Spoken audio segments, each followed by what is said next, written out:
Hello, fellow proletariats. And of course, hello to the billionaires somehow watching this between yacht inspections. Let's talk about a word that's been popping up more often than weird AI-generated posts on Facebook. Oligarchy. In short, oligarchy describes a situation where a small group of super-rich folks call all the shots. Think ancient Rome with its senators, but instead of togas, they're dressed in black casual wear hiding man-boobs, while waxing lyrical about saving us all from civilizational decline. Historically, oligarchies haven't exactly screamed fairness or equality. They're more like that friend who hogs the Monopoly board and then wonders why you're not having fun. So, why are Americans suddenly worried about oligarchy, and why does this matter? Buckle up, because things are about to get interesting. And by interesting, I mean mildly terrifying. Remember when the internet was supposed to be this magical place of cat videos and democratized information? Turns out, it's also become a breeding ground for billionaires with more money than sense. And sometimes more rockets than sense. We're talking about the Zuckerbergs, the Bezos, the Musks of the world. These tech titans have amassed fortunes that would make Scrooge McDuck blush, all while influencing what we see, read, and believe online. And before you say, "But Karen, don't tell me I don't choose what I click on," consider the power these titans hold over our data and how this data can make or break a career, let alone an election. Remember Cambridge Analytica? The sneaky lines of code written into algorithms determine what pops up on your feed, often prioritizing engagement and profits over, actual facts. It's like having a billionaire whispering in your ear, constantly nudging you towards their preferred version of reality, which happens to include massive tax breaks to help them earn even more from selling your data to marketing agencies. Now, I'm all for free speech. It's kind of important for a lady who makes a living as a researcher.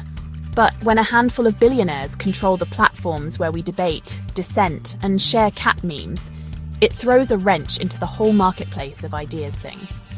Imagine a town square where the only megaphone is owned by the richest guy in town. Want to voice an opinion that challenges his latest business venture? Good luck getting heard over the roar of his money-powered loudspeaker.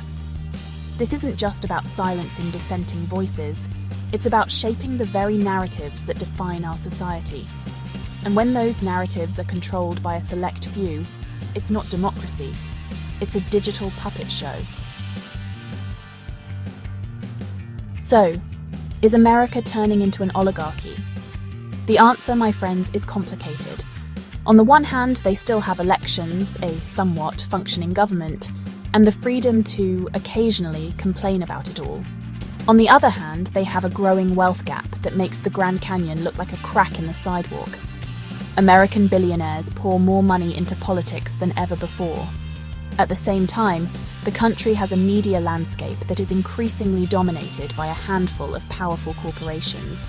Look, I'm not saying Americans are living in a full-blown oligarchy, yet, but the warning signs are there, flashing like a neon sign that says, "Proceed with caution," or maybe "Eat the rich," depending on your level of cynicism. Section 5. The Oligarch Whisperers, or how do we rein them in? Okay, so we've established that billionaires wielding unchecked power is about as fun as a podcast led by Adrian Dittman. But what can we do about it? How do we wrestle back control from the tech titans and their money-stuffed wallets?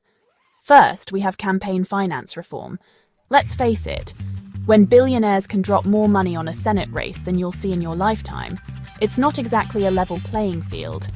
We need to close the loopholes that allow unlimited spending in politics and give regular folks a fighting chance. Next in line are antitrust laws. Remember those pesky things designed to prevent monopolies and promote competition? Yeah, those are pretty important. We need to dust them off, sharpen them up, and start breaking up the tech giants that have become too big, too powerful, and frankly too boring. Section 6. Let's talk about Elon Musk for a second, shall we? The man, the myth, the Tesla-driving, rocket-launching, meme-tweeting billionaire who decided to buy Twitter to apparently show how good he is at owning the libs. Now, I'm not saying Musk is a villain in this story, even though that photo of him climbing the stage at a Trump rally gave off classically villainous vibes. He's more like a chaotic archetype of everything that happens when the super rich decide they know what's best for civilization. Musk got his big break after using money from his father's emerald mine. Now he owns a mine of data and holds so much power he isn't quite sure what to do with it. Musk's takeover of Twitter is a key analogy here and helps illustrate what happens when the super rich start to control politics, which is the literal definition of oligarchy. Today, democracy is in decline, and there is too much power concentrated in the hands of too few. When one person can control the flow of information for millions, it's a recipe for many very scary things. Section 7. Democracy. Use it or lose it. Here's the thing about democracy. It's not a spectator sport. It requires active participation, critical thinking, and a healthy dose of skepticism, especially when billionaires start promising to disrupt things or to save civilization itself. We need to be engaged citizens, informed voters, and vocal advocates for the policies that serve the ordinary person, just like you. We need to call out BS when we see it, whether it's coming from politicians, corporations, or tech bros with messiah complexes. Section 8. Fighting back against the oligarchy and the control of our media algorithm. Remember those algorithms we talked about earlier? The ones that decide what you see online? Well, we can fight back against those too. First, be mindful of what you click on. Don't fall for clickbait headlines or emotionally manipulative content designed to keep you glued to your screen. Second, diversify your information sources. Get your news from a variety of outlets, not just the ones that pop up first on your feed. And finally, support independent media. Those scrappy journalists need your subscriptions, donations, and retweets more than ever. Section 9. Okay, your turn. What can you do? Look, I know this is a lot to digest. It's enough to make you want to chuck your phone in the ocean and move to a yurt in the woods. But before you embrace off-the-grid living, remember this. We're all in this together. Talk to your friends, family, and that weird neighbour who always wears a tinfoil hat.